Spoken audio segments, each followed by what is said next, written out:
Bom, o que que a gente pode fazer nessa situação, né? Primeira coisa é que aparentemente a gente tem uma sobreposição de duas coisas, doença do refluxo e esofagite eosinofílica, que é uma coisa extremamente comum de acontecer, porque as duas doenças, na verdade, elas flertam uma com a outra, né? Como a gente sabe, quando a gente tem doença do refluxo, né, a agressão do esôfago distal especificamente promove, como o Maurício mencionou, um aumento da permeabilidade esofágica. Isso permite com que os antígenos alimentares ganhem as camadas mais profundas do esôfago e atraiam eosinófilos para essa região, promovendo então a esofagite eosinofílica. Do mesmo jeito que a esofagite eosinofílica, pela presença dos eosinófilos que ali estão, eles, ao degranularem, eles podem interferir diretamente na função do esfíncter inferior do esôfago e isso gerar um mau funcionamento desse esfíncter, promovendo refluxo e, eventualmente, promovendo até um relaxamento incompleto desse esfíncter. Cada vez mais se tem a relação da esofagite eosinofílica ou da eosinofilia esofágica com, inclusive, a calásia. O que existe nos guidelines hoje é que a gente tem três opções para tratar a esofagite eosinofílica. Ou a gente usa inibidores de bomba de prótons, ou a gente faz esteroides tópicos, ou a gente passa para alguma dieta, independentemente do tipo de dieta, se dieta elementar, que a gente acaba não usando, direcionada por testes alérgicos, ou então a dieta de eliminação, o six food, four food, two food, one food, como os senhores quiserem. Havendo, então, remissão completa desses pacientes, ok. Sem haver remissão, a gente vai trocando ou acrescentando um dos tratamentos acima, até cair para a etapa final, que seria a dieta elementar, ou mais recentemente o uso de biológicos e de imunossupressores, como a azatioprina, ou eventualmente o dupilumab, que deve chegar no nosso mercado brevemente, provavelmente o ano que vem. A remissão histológica, então, com sintomas positivos, a gente vai buscar se existe estenose presente ou não, e aí partir para tratamento dessa estenose. Se os sintomas permanecem, mas existe remissão histológica, a gente vai afastar outras doenças que eventualmente possam gerar eosinofilia esofágica. E havendo sucesso, então, a gente faz a manutenção com medicamento ou dieta, qualquer coisa que a gente, das opções que a gente resolveu prescrever para os nossos pacientes. O uso de inibidores de bomba de prótons no tratamento da esofagite eosinofílica traz um resultado, em média, de 50% de melhora para esses pacientes. Normalmente aqui a gente vai optar por doses altas de inibidores de bomba de prótons, e a função aqui do inibidor de bomba de prótons, nesse caso especificamente, é duas. Primeiro, controlar o refluxo que esse paciente tem. Segundo, os inibidores de bomba de prótons, eles têm uma ação direta sobre os eosinófilos, impedindo a degranulação eosinofílica. Eles atuam também sobre mastócitos, impedindo a maturação dos mastócitos, impedindo a degranulação também desses mastócitos, e pode haver interação diretamente, inclusive, com a liberação de eotaxina 3, uma substância extremamente importante como atraidor, vamos dizer assim, de eosinófilos para o esôfago. Então, o efeito dos inibidores de bomba de prótons é bastante amplo. E aqui, as doses dobradas de inibidor de bomba de prótons são as preferidas na maioria dos trabalhos. A opção por usar inibidor de bomba de prótons ou não na condução de um paciente com esofagite eosinofílica vai levar em consideração, então, se o paciente tem ou não tem doença do refluxo associada, né, como provavelmente é o caso do nosso paciente, mas também alguns fatores são interessantes para a gente decidir se a gente vai usar inibidor de bomba de prótons ou não. Pacientes que têm idade inferior a 36 anos, que têm índice de massa corpórea inferior a 25 e que têm mais de 460 eosinófilos no sangue periférico, são pacientes que praticamente não vão responder ao tratamento com inibidor de bomba de prótons. Por outro lado, se não houver nenhum desses fatores envolvidos, a resposta ao inibidor de bomba de prótons parece ser a melhor possível. No caso do nosso paciente, ele se adequa a essa situação aqui, o que fez, então, com que provavelmente o clínico optasse justamente por essa estratégia na condução desses pacientes. A resposta ao corticoide tópico é bem melhor, pode chegar próxima a 90%, em torno de 80%. A mesma coisa com relação às dietas de eliminação, especialmente o Six Food Elimination Diet.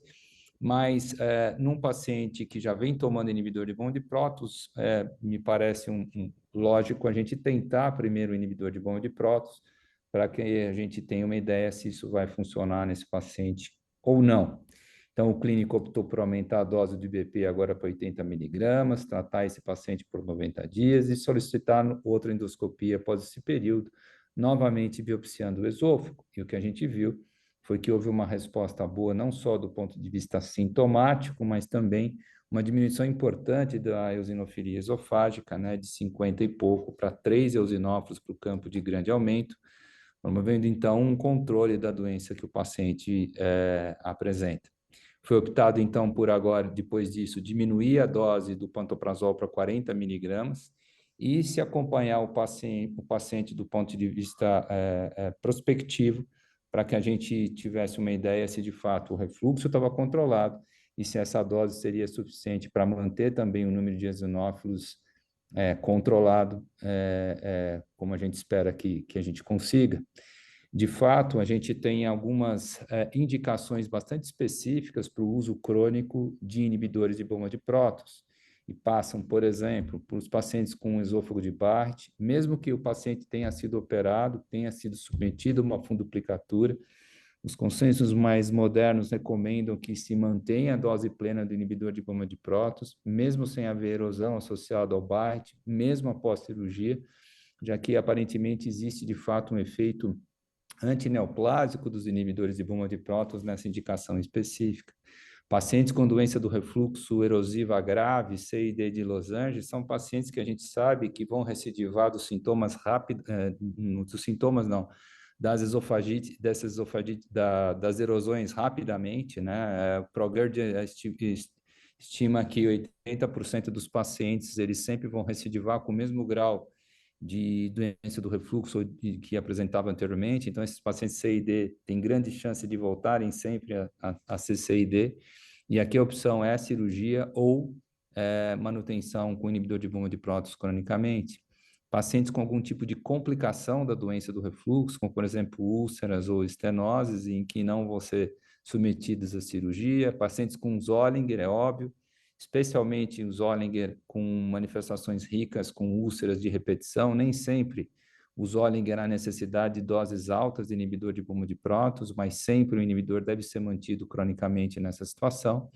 A esofagite eosinofílica hoje já é contemplada pelos americanos como uma indicação formal para uso crônico de inibidor de bomba de prótons em pacientes, é óbvio, que respondem ao tratamento com esses medicamentos, como profiláticos em pacientes usuários crônicos de anti-inflamatórios não esteroidais ou aspirina, lembrando que não é todo paciente que vai necessitar de tratamento com inibidor de bomba de prótons, mesmo que esteja usando cronicamente anti-inflamatório não esteroidal. É importante que o paciente tenha pelo menos 2 ou mais fatores de risco para lesão AINE induzida de estômago ou duodeno, ou seja, o uso de mais de um tipo de anti-inflamatório, associação de anti-inflamatório não esteroidal, esteroidal, idade superior a 65 anos de idade, associação de anti-inflamatório com antiagregante, associação de anti-inflamatório com anticoagulante, associação de anti-inflamatório com antidepressivos clássicos, inibidores da recaptação da serotonina. São todos fatores que aumentam o risco de lesão, história de lesão prévia associada a anti-inflamatório, especialmente úlcera complicada. Todas essas são indicações para uso formal. Lembrando que a associação de inibidor de bomba de prótons aos anti-inflamatórios não esteroidais pode aumentar o risco de lesão enteral associada ao uso dos anti-inflamatórios, graças à eventual desbiose que os antissecretores podem promover. Quanto maior a inibição ácida aqui, maior a chance da gente ter esses problemas de intestino delgado associados ao uso de anti-inflamatórios mais antissecretores. Então, muito importante a gente ter em mente que aqui não há necessidade de doses altas, dose plena é mais do que suficiente para a gente controlar os sintomas, e aqui, eventualmente, a suplementação com probióticos associada, ela é bem-vinda. A inibição ácida mais intensa, como, por exemplo, com o uso dos inibidores competitivos de canais de potássio, podem, muito provavelmente, vão aumentar a chance de lesões intestinais associadas ao uso crônico de anti-inflamatórios. E a prevenção da progressão da fibrose pulmonar, esse é um tanto quanto comum no nosso serviço lá no HC, já que a gente tem muitos pacientes com esclerodermia e doença mista, com doença do refluxo gravíssima e já com fibrose pulmonar associada a isso, e isso faz com que esses pacientes tenham que usar cronicamente inibidores de bomba de prótons, lembrando que a fibrose pulmonar, mesmo sem haver evidência de refluxo, usualmente a gente usa inibidor de bomba de prótons porque qualquer refluxo, por menor que seja, piora a fibrose pulmonar, e isso é especialmente importante no período pós-transplante de pulmão, já que o refluxo parece ser uma das principais causas de perda do enxerto nessa situação.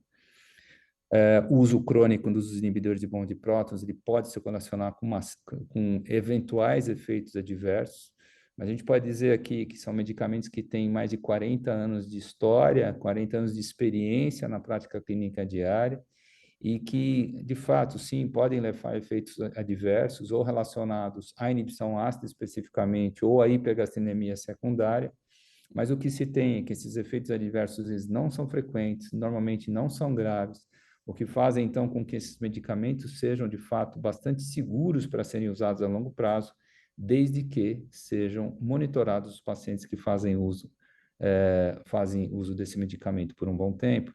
Como a gente vê, esse é um trabalho recente, 2019, o odds ratio para vários tipos de eventuais efeitos adversos que o inibidor de bomba de prótons pode levar, é bastante pequeno, né? Com exceção da colite linfocítica, ou especialmente a colagênica, né? E também das nefrites, eventualmente associadas aos inibidores de bomba de prótons.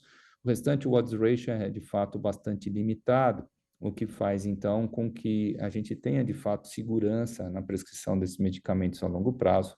Repito, desde que esses efeitos sejam monitorados. A dosagem periódica de vitamina B12, de ferro, vitamina D, zinco, magnésio e, eventualmente, cálcio e ferro é extremamente importante para que a gente possa corrigir esses problemas se eles eventualmente aparecerem.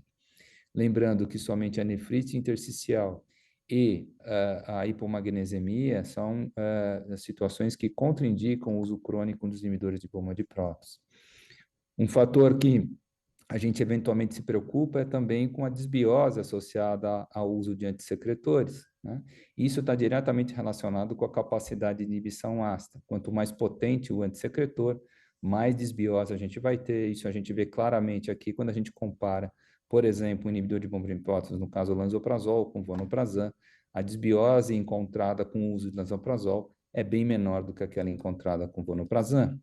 Diminuindo a acidez, a gente tem uma hipergastrenemia secundária, e a gastrina, como é de conhecimento dos senhores, é um hormônio hiperplasiante, hipertrofiante, que pode estimular o crescimento ou então a chance de a gente desenvolver alguns tipos de tumores, embora existam poucos artigos avaliando isso. A gente tem, por exemplo, boas evidências de que, por exemplo, tumores pancreáticos têm receptores para gastrina, têm receptores CCK do tipo B, e essa hipergastrecemia poderia estimular o desenvolvimento mais rápido desse tipo de neoplasia. Alguns outros relacionados também com neoplasia gástrica, inclusive, carcinoides gástricos também, e também linhagens carcinomatosas de estômago e, eventualmente, até de mama. Quanto mais potente a inibição ácida, maior a hipergastrenemia. A gente vê claramente que existe uma diferença bem clara, então, entre os inibidores de bomba de prótons e o vonoprazan no que diz respeito à hipergastrenemia secundária, especialmente se o paciente não tem nenhuma atrofia gástrica. Vejam que diferença a gente tem de aumento da gastrina quando a gente compara os pacientes com inibidor de bomba de prótons com os pacientes com inibidores competitivos dos canais de potássio. O uso crônico, por exemplo, de PCABs pode levar a aumentos de gastrina muito similares àqueles encontrados na síndrome de Zollinger-Ellison, passando inclusive de 1000. Outras coisas que a gente precisa avaliar também com relação à segurança na inibição ácida são algumas lesões novas que estão aparecendo nas endoscopias de usuários crônicos de PCAB, como, por exemplo, o que a gente chama de Stardust mucosa e o que a gente chama de gastromucosal redness, outrora não vistos ou vistos muito pouco com outros antissecretores. Também aqui os pólipos de glândulas fúngicas, sabidamente pelos senhores, a gente sabe, sempre benignos, mas quanto mais potente a hipergastrenemia, mais pólipos de glândulas fúngicas a gente tem. Esse é um caso de obstrução do piloro por presença de número bastante aumentado de pólipos e glândulas fúngicas e que foi revertido após a suspensão do PECAB.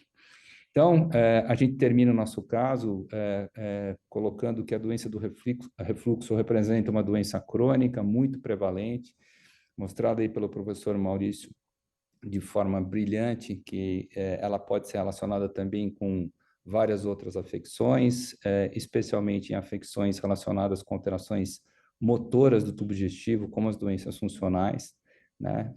Essa associação, ela ocorre por essas doenças, elas dividirem mecanismos fisiopatológicos, mas também por serem altamente prevalentes. E muitas vezes doenças crônicas, como a doença do refluxo, como a esofagite eosinofílica, no nosso caso, necessitam de tratamento crônico. E quando a gente fala de tratamento crônico e segurança no tratamento crônico, especificamente o que diz respeito a antissecretores, ainda os inibidores de bomba de prótons são a nossa opção nesses casos que a gente mencionou nos slides anteriores. É isso aí. Maravilha. Uhum. Carlinha, temos alguma coisa aí? Não, por enquanto não. O pessoal está, acho que ainda assimilando aqui as Eu posso fazer uma pergunta? informações. Por favor, querido. Professor Barbucci, na sua prática, na verdade, existem alguns trabalhos onde eles questionam o IBP na esofagite eosinofílica. Até quando? Obviamente não há consenso, mas na sua prática clínica, você já teve a oportunidade de suspender o IBP em algum paciente com diagnóstico de esofagite eosinofílica? Já, especialmente se o paciente, a gente põe para os nossos pacientes a possibilidade dos 3 tipos de tratamento, corticoide, BP ou dieta, e eu só não dou essa possibilidade se o paciente tiver uma esofagite eosinofílica complicada. Vamos supor que tenha já certo grau de estenose, a minha opção é começar pelos corticoides de cara, e a gente coloca isso pela possibilidade de reversão da fibrose, eventualmente com corticoide, e que aparentemente os inibidores de bomba de prótons não conseguem. Mas se você opta, por exemplo, por tratamento com inibidor de bomba de prótons e o paciente, a princípio, não responde a esse tratamento, não tem por que manter o inibidor de bomba de prótons, né? A gente pode suspender e passar para outra modalidade de tratamento da esofagite eosinofílica. Outra situação é aquele paciente que responde inicialmente ao inibidor de bomba de prótons e depois de algum tempo perde a resposta. Isso também pode acontecer. Então, não tem sentido a gente manter um medicamento que não está tendo o resultado que a gente espera, e a única coisa que a gente vai poder ter é mais efeito adverso. Então, nessas situações, eu suspendo mesmo o IBP, eu não vejo necessidade.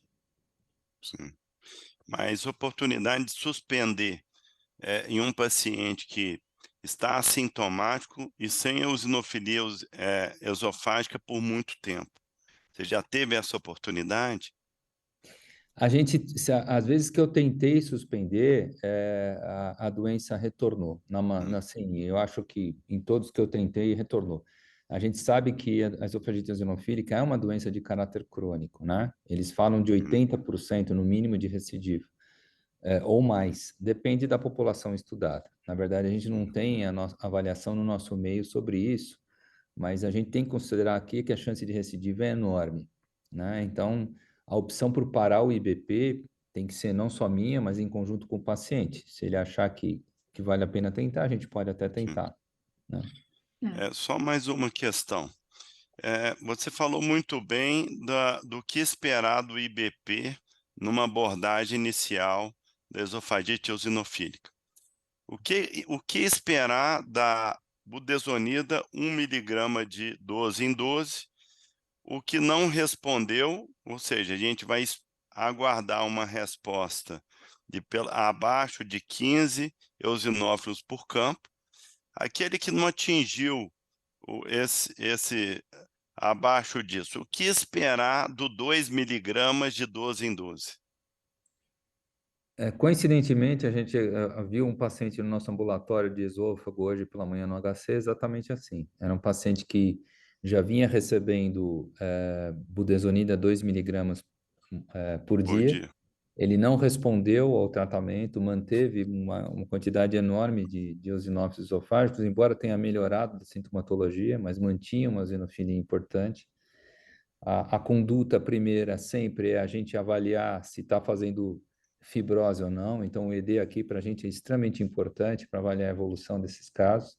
Mas nesse paciente, antes da gente aumentar a budesonida para 4 miligramas, o que a gente fez foi tentar entrar com azatioprina, né? Sim. A gente tentou fazer isso, usamos 2,5 miligramas por quilo de azatioprina. Esse paciente voltou depois de 6 meses tomando azatioprina e continuava com os eosinófilos lá na casa de chapéu. E agora sim o que a gente fez foi passar para 4 miligramas de budesonida, até a gente ver como vai ficar a liberação do dupilumab, que eu acho que seria esse paciente uma indicação clássica para esse tipo de biológico. Refratário, né? Aí sim, No refratário, caso, né? o paciente refratário. Passou pela nossa cabeça também, eventualmente, por exemplo, da gente fazer corticoide sistêmico nesse paciente, né? Porque uma das coisas que a gente percebe é que, às vezes, a formulação do corticoide não é a melhor, né? Então, a gente, às vezes, nossos pacientes HC, a gente tem dificuldade, de, por exemplo, de mandar formular um líquido muito viscoso. Então, a gente pede para dissolver o corticoide em líquido viscoso, nem sempre ele faz isso com paciência, nem sempre esse paciente é aderente, nem sempre ele respeita o fato de não comer e beber nada até 1 hora após o uso do corticoide. Então, às vezes, a gente, instruindo um pouco melhor o uso do corticoide, né? Lembrando que quanto mais aderente o paciente, quanto mais tempo o corticoide permanecer em contato com o esôfago, é óbvio que mais eficaz vai ser o tratamento, né? Então, às vezes, é um problema de aderência ou de formulação inadequada. Ó, agradecer aos nossos colegas, estou vendo aqui mensagens do Alexandre, mensagens do Marcos Becker, outro grande mineiro, motilista, tá? Um forte abraço, Alexandre, companheiro de longas datas, faz parte aí do núcleo do NAFAD também. Pelo adiantar da hora, é impressionante. Mais de 300 colegas ainda conectados, com quase 2 horas aqui conosco. Muito obrigado, gratidão. Vocês realmente nos empolga. E assim, é essa força que a motilidade tá, que move todo esse grupo, que faz, tenta fazer a diferença a cada dia. Tá? Pelo adiantar da hora, eu gostaria de chamar Vitório Kemp para fazer suas considerações. Tá no mudo, Vitório. Tá no mudo, de novo, né? Não, realmente é sempre muito bom participar, a gente aprende bastante, né? A aula do Bravin foi um compêndio de DRGE, enriquecida bastante pela abordagem do Barbucci. Eu agradeço aqui o convite da organização e estamos sempre aprendendo com esse grupo, impressionante. Muito obrigado, querido Vitório, por mais um ano dessa parceria científica que nós temos, né? Parceria comercial e parceria científica, onde você coloca todo esse departamento da APSEM fazendo a diferença na busca ativa de artigos, buscando conexões. A gente não para, é quase que toda semana buscando se informar, buscando trazer o que é de melhor para compor para tudo isso para os nossos amigos de todo o Brasil. Então, realmente, ó, transmita nossa gratidão a todo o seu departamento, tá bom, meu irmão? As meninas estão lá sempre ativas para nos ajudar em tudo. Sempre. Querido Bravin. Opa! Agradecer mais uma vez. Para mim, isso aqui não é trabalho, é diversão. Eu adoro isso aqui. Para mim, é melhor do que uma conversa de boteco. Muito obrigado, Fábio, Carla, Bebig, todo mundo aí. Boa noite. Obrigado. E eu acho agradecer ao Vitório, o elogio aí, Vitório, vindo de você. Muito obrigado. Imagina. E essa é interessante, né, Bravin?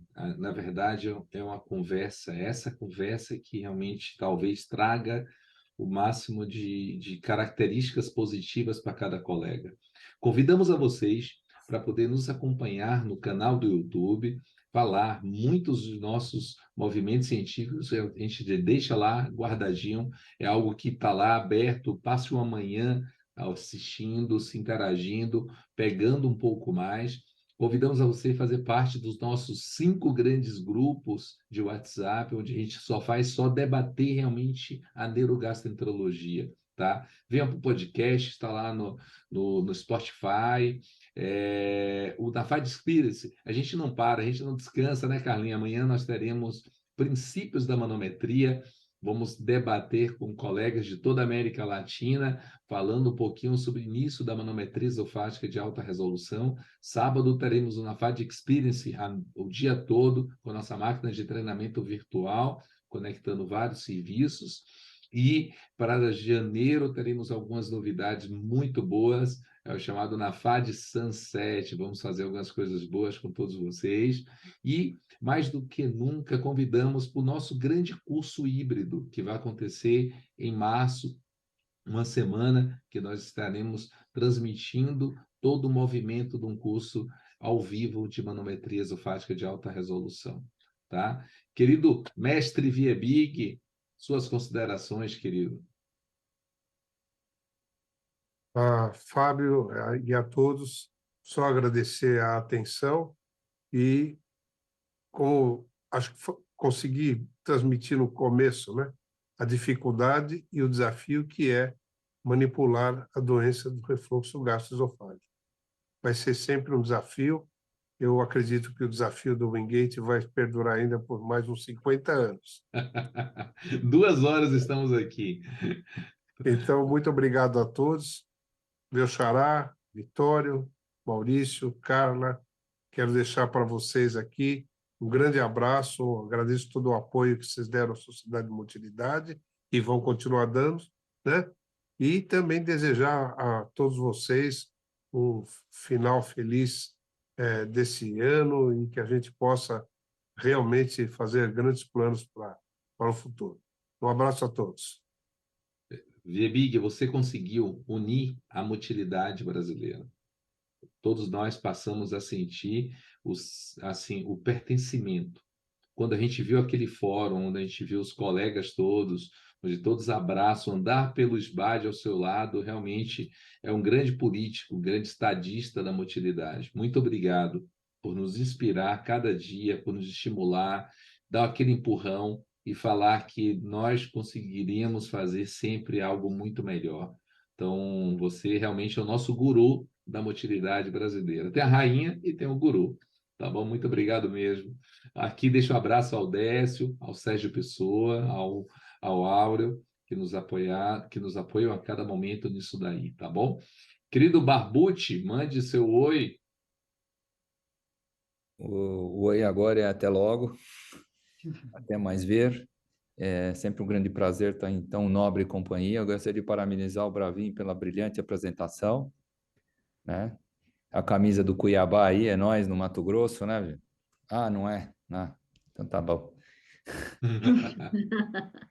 Foi um grande prazer estar com vocês. Um grande abraço ao meu xará, um ícone da motilidade. Parabéns pela condução de todos esses anos à frente aí da Sociedade de Motilidade. Parabéns ao Antônio Fábio pela brilhante, novamente, condução. A nossa rainha da motilidade também aqui presente, né? Então, e obrigado pela presença de mais de 300 pessoas, é isso? 312 conectados. 312 aí.